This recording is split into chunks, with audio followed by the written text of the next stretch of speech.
Excelente, Mario, ¿qué tal? Un gusto. Bienvenido entonces al programa de hoy. Les presento a Mario, gerente comercial, ¿no? De los founders, vos estás encargado principalmente de lo comercial de Voting. Así es. Excelente, bueno, bienvenido al programa, Mario. Súper. Hola Andrés, gracias por la invitación. Estoy muy contento de conversar hoy día. De una. Bueno, contanos un poco tu historia. ¿Cómo llegan a lo que son hoy? ¿Cómo es tu historia? Y cómo se entremezcla también con el Voting. Muy bien. eVoting, bueno, es una empresa tecnológica. Hacemos principalmente tres servicios relacionados con votación electrónica, que son el servicio de elecciones en línea directamente para sindicatos, colegios profesionales y en general cualquier organización que requiere organizar una votación. Para participación ciudadana, que ahí trabajamos con ciudades o con gobiernos locales para hacer consultas masivas por Internet. Y una tercera línea que se llama e-holders de juntas y asambleas virtuales, en que hacemos juntas de accionistas principalmente y también asambleas en gremios y otras, digamos, juntas más del mundo financiero más específicas. Llegamos a esto inicialmente como un esfuerzo mucho más académico.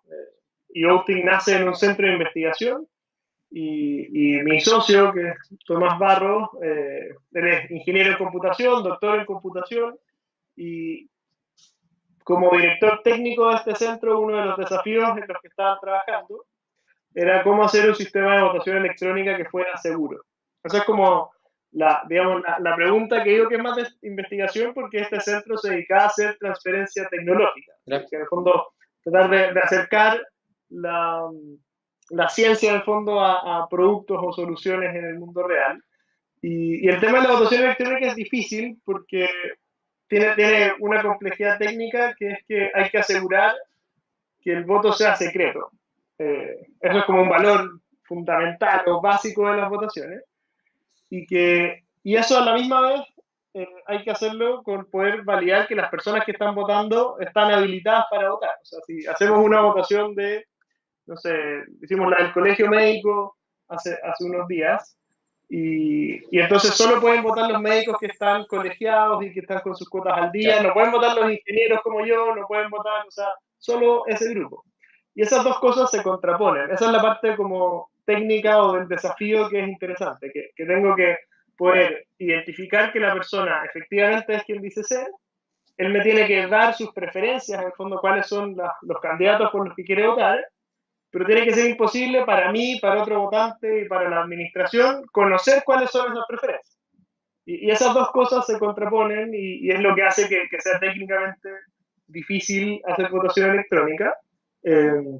En el caso de voting usamos, bueno, criptografía aplicada para solucionar ese problema y tiene este origen académico por eso. En voting participan 3 doctores en informática, un grupo grande de ingenieros y en ese sentido diría que es como la primera parte un poco distinta del origen más académico que startup en el inicio. Curioso. Así que llegamos a eso. Yo me uno como cofundador al inicio de Voting porque precisamente tenían este equipo en el fondo muy técnico que había desarrollado la tecnología y Voting todavía no existía como empresa. Y ya cuando tenían algo avanzado con un MVP listo, se decía hacer un spin-off, una empresa aparte, y bueno, había que venderla y había o sea, hacer un servicio a partir de esta tecnología. Entonces yo me uní para hacer eso, en el fondo, para tomar toda la parte comercial con un equipo técnico súper potente. Eso también es algo especial, porque ya teníamos una parte bien sólida, pero no sabíamos a quién venderle, a qué precio, cómo hacerlo. Entonces armé toda la estrategia, digamos, desde el inicio de cómo se podía vender un servicio como este. Excelente. Sí, no quiero dejar pasar ahí el grado de formación técnica es alucinante. Justamente cuando me dijiste mi socio tiene un doctorado en computación, dije, wow, y después dijiste que hay más encima dentro del equipo.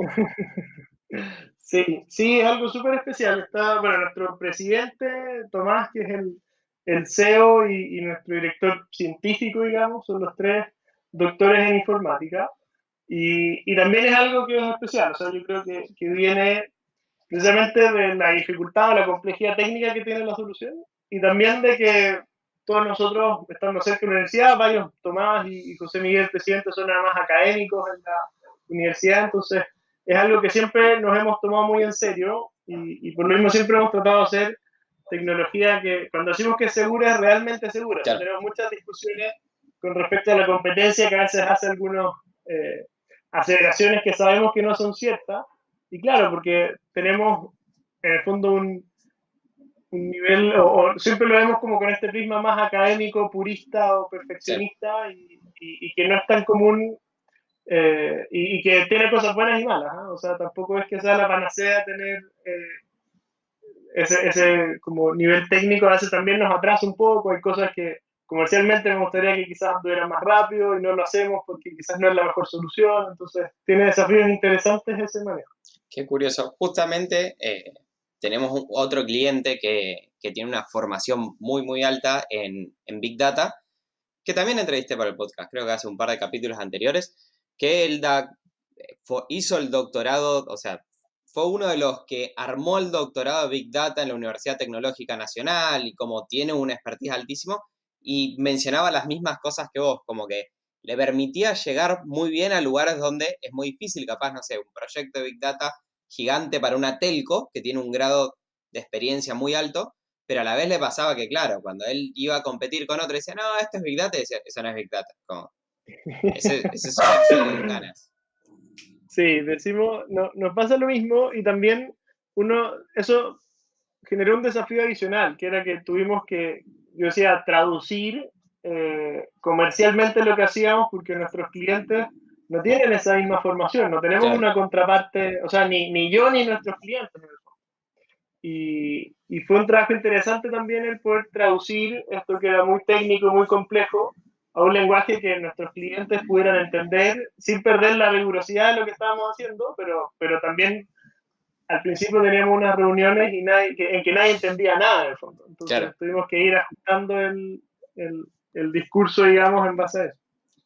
Esto nos puede llevar o no, digamos, a una de las cosas que más me interesa escuchar de parte tuya. Ustedes son una de las empresas con las que hemos trabajado en los últimos 5 años que tiene un product market fit extremadamente alto. Un poco lo que hablábamos antes de iniciar el programa, le cuento a los que están escuchando, es si vos lo querés definir de cierta manera, product market fit propiamente dicho, más allá de que te lo paguen, quiere decir que si vos le sacarías ese producto a tu cliente, el tipo se enojaría, diría, no, pará, ¿cómo me lo vas a sacar? O justamente Mario me decía, no, ¿y qué pasa si también lo medís como una forma de que todos tus clientes estén gustosamente pagando y que sí o sí quieran seguir? ¿Cómo se fue dando esto? ¿Esto cómo lo fueron desarrollando? Porque de vuelta, una vez más, eVoting lo tiene de manera notoria este Product Market Fit. Sí, yo creo que tiene dos partes. Tiene una en que nos inspiramos mucho en la forma, llamémosle, tradicional de hacer las votaciones. Y eso nos permitió hacer un proceso que era digital, pero que las personas podían reconocer en él cómo su proceso era antes de eso. Entonces, hay muchas de las cosas que hicimos que tenían que ver con eso, que permitieran a los votantes y a los organizadores de las votaciones sentir que esto era como igual que fuera una votación en papel, pero en vez de marcar en un papel, había que marcar en un computador. Y yo creo que eso fue una de las primeras cosas que nos ayudó mucho, en el fondo, que entendimos que estas organizaciones ya hacían votaciones, tienen años haciendo votaciones. Entonces, no quisimos cambiar a algo que fuera completamente distinto a lo que venían haciendo, sino que dimos alto espacio para adaptarnos hacia cómo tendría que ser en papel y siempre que teníamos que tomar decisiones de diseño, por ejemplo, era, ¿cómo sería esto en papel? Ok, y tratamos de traducir eso a la plataforma y eso ayudó mucho a que fuera muy natural para todos los que participaban el cómo funcionaba en el fondo. Eso yo creo que fue una parte. La segunda es que hemos siempre tenido un foco muy comercial y de salir a buscar clientes y eso se tradujo en que recibimos, sobre todo al principio, pero todavía pasa, muchas solicitudes de requerimientos nuevos. Y siempre fuimos bien rigurosos en decir, ok, nosotros no somos una fábrica de software, y esto yo creo que a muchos les puede pasar cuando uno está en tecnología, a veces te piden cosas que se parecen a lo que uno hace, pero no es exactamente lo mismo. Y fuimos muy cuidadosos en decidir qué cosas incorporar y qué cosas no. Entonces, fuimos incorporando las cosas que creíamos que le podían servir a más gente y fuimos dejando de lado, incluso perdiendo algunos clientes que nos pedían cosas muy particulares que nos pudieran desenfocar o que pudieran, como de alguna forma, desenfocar el producto en el fondo, Claro. y que lo transformaran en una, como en una amalgama de cosas que no tenían tanta conexión. Y yo creo que eso fue sumado que tuvimos muchas iteraciones. O sea, una de las gracias del sector en el que estamos es que votaciones hay todo el tiempo y de muchas cosas. Uno normalmente piensa en las votaciones tipo presidenciales, que claro, son una vez cada 4 años, pero nosotros estamos en el rubro de básicamente todo menos eso, que significa que hay votaciones todas las semanas de distintos tamaños, grandes, votaciones más complejas, más simples, con papeletas de distinto tipo. Entonces, hoy día, con esa experiencia acumulada, tenemos una plataforma que cubre muy bien esas necesidades, porque lo hicimos con los requerimientos de nuestros mismos clientes. En el fondo, no fuimos tratando de inventar qué es lo que querían, sino que no hacíamos nada por nuestra cuenta hasta que nos lo pedían. Si nos lo pedían y creíamos que era algo que le podía servir a más gente, lo hacíamos, y si no, no lo hacíamos. Excelente. ¿Y qué aprendizajes tuviste en este tiempo como emprendedor? O en lo que llevas como emprendedor. Sí, es algo, bueno, es un camino todavía que sigo recorriendo, no es algo que sienta al menos que haya terminado para nada, pero sí me quedo con algunas cosas. Uno, elegir muy bien, aunque sea un poco cliché, a tus socios y a las personas con las que vas a trabajar.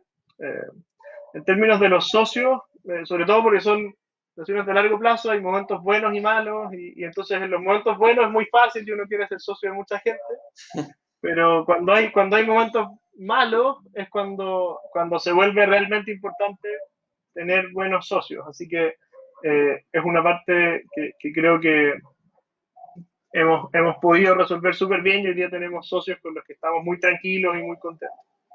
Y lo mismo con los trabajadores, sobre todo quizás las primeras personas que se contratan son súper claves, y creo que ese es un espacio que es importante. En el fondo, no contratar gente solo para hacer lo que uno ya no quiere hacer, sino que contratar gente que realmente empuje el barco hacia adelante.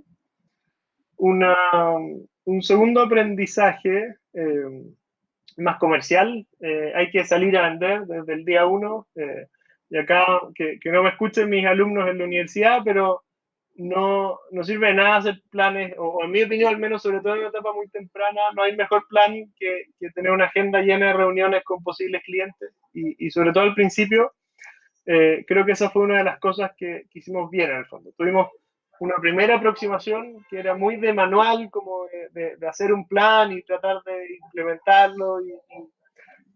Y lo que me pasó, que me acuerdo perfecto del momento en que me di cuenta, es que yo estaba haciendo un plan tipo de marketing con algunos segmentos de clientes, y tenía algunos casos de cuáles eran mis clientes tipo, y vi que uno de ellos tenía una elección, y dije, si sigo haciendo el plan, voy a terminar el plan cuando ellos ya hayan hecho su elección y no va a servir de nada. Entonces, dejé el plan ahí y conseguí una reunión con ellos, y terminó siendo nuestro primer cliente.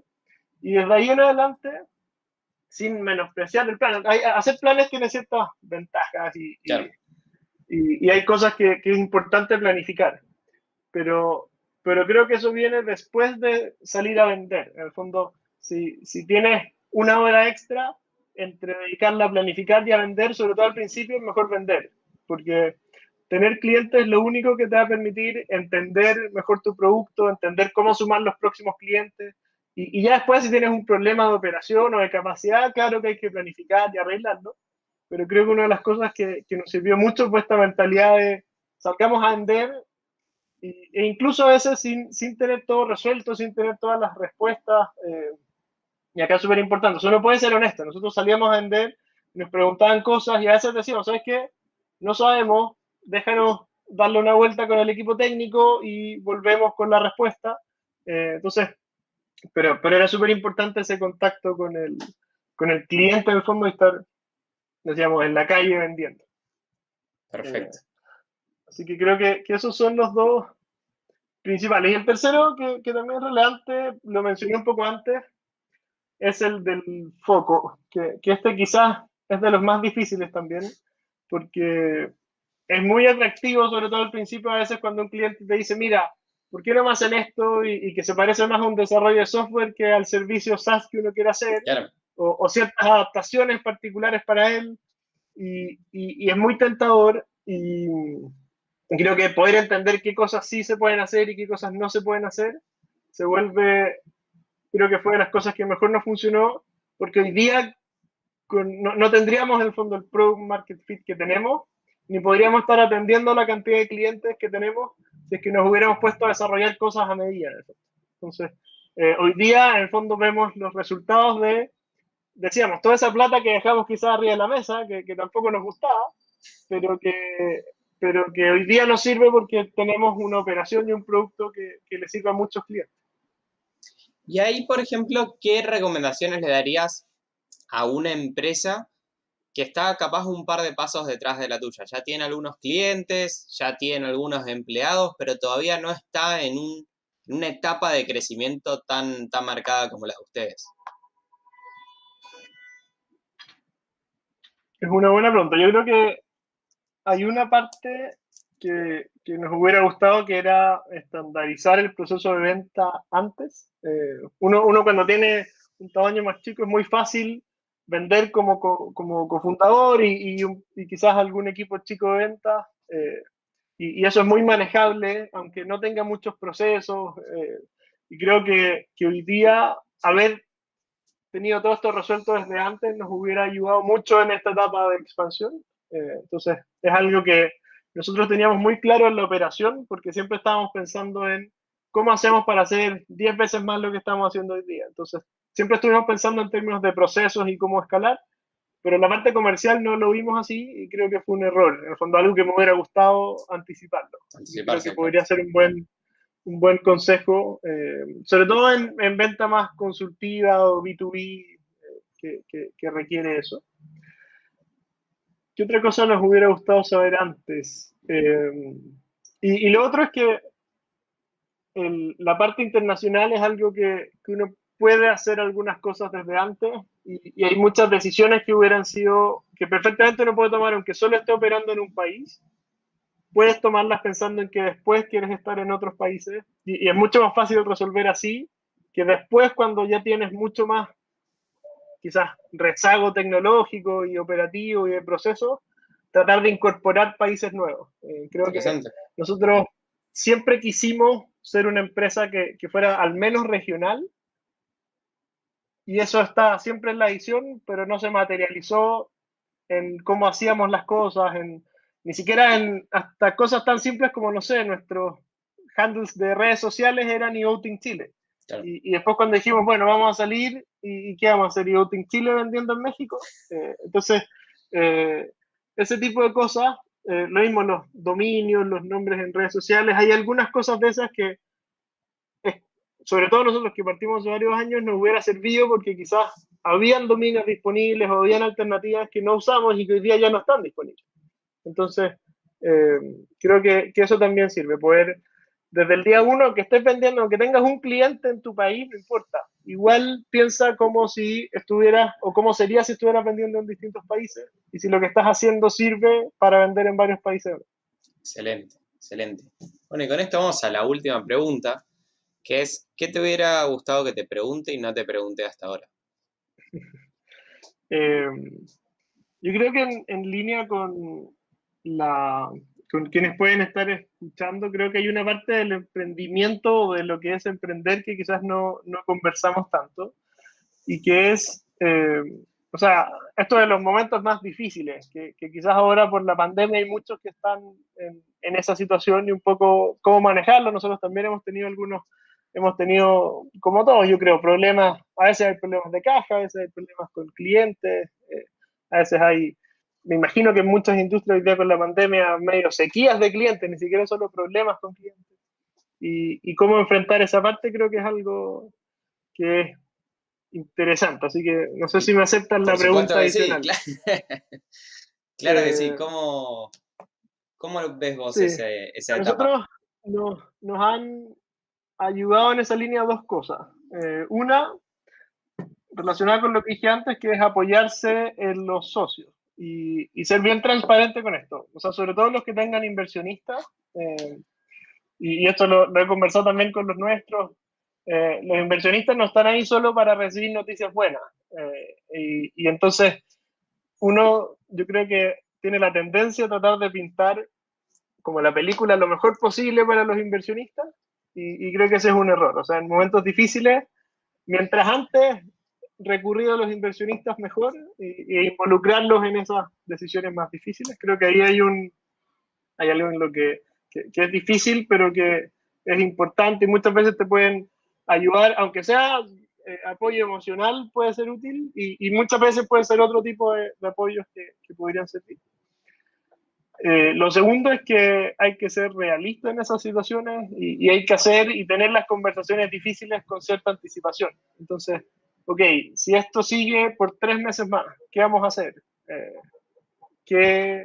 Y eso involucra a las personas, los recursos, tener claro cuándo vamos a bajar la cortina, porque ya no damos más, o sea, cuál es el límite que tenemos y en el fondo tener esas conversaciones que son difíciles, pero que te permiten darle perspectiva al problema que estás teniendo y Claro. después decir, ok, bueno, si en 6 meses no pasa A, B, C, cerraremos la cortina, o si en 3 meses no logramos esto, bueno, tenemos que, uno de nosotros tiene que salir o quizás otra persona del equipo. Y, y es muy fácil esquivar esas conversaciones, porque son temas complejos y uno no quiere, uno no se despierta en la mañana pensando cuándo voy a cerrar mi empresa. Entonces, esos son temas difíciles que creo que incluso en situaciones así es bueno tener las conversaciones súper directamente con todos los involucrados y mientras antes mejor. Excelente. Excelente, Mario. Muy buena perspectiva. Coincido totalmente, le agrego únicamente ahí. Mismo el inversor tiende a ser una persona que ya vivió esto y lo vivió varias veces. De cierta manera es como un deporte, como hay muchas cosas que se van a dar común, como a mí me pasa mucho con mi familia, hay mucho empresario, digamos, o emprendedor, empresario, como quieras llamarlo. Y me pasa que hablando con uno con otro son experiencias re similares, capaz uno está bien, que quebró en el 89 y otro tuvo un momento difícil en el 2001, o uno trató de internacionalizar si no lo pudo, como es re curioso lo parecido que son, hasta estando en industrias recontra distintas, capaz, por ejemplo, mi padre tiene industria de la salud, mi tío en lo que es turismo, pero sin embargo hay muchas cosas en común. A fin de cuentas, cómo uno pasa durante esa situación y que es donde más puede sacar a uno ciertas perspectivas. Así es, así que creo que eso es una parte importante. Sé que hay mucha gente que no lo está pasando tan bien con sus emprendimientos ahora, así que ojalá que sirva de ánimo y a tener esas conversaciones. Y a los demás, ojalá que sigan creciendo, porque necesitamos más emprendimiento en la región, así que creo que eso va en esta línea. Muchísimas gracias por tu tiempo, Mario. Dale, bueno Andrés, que tengas buena tarde.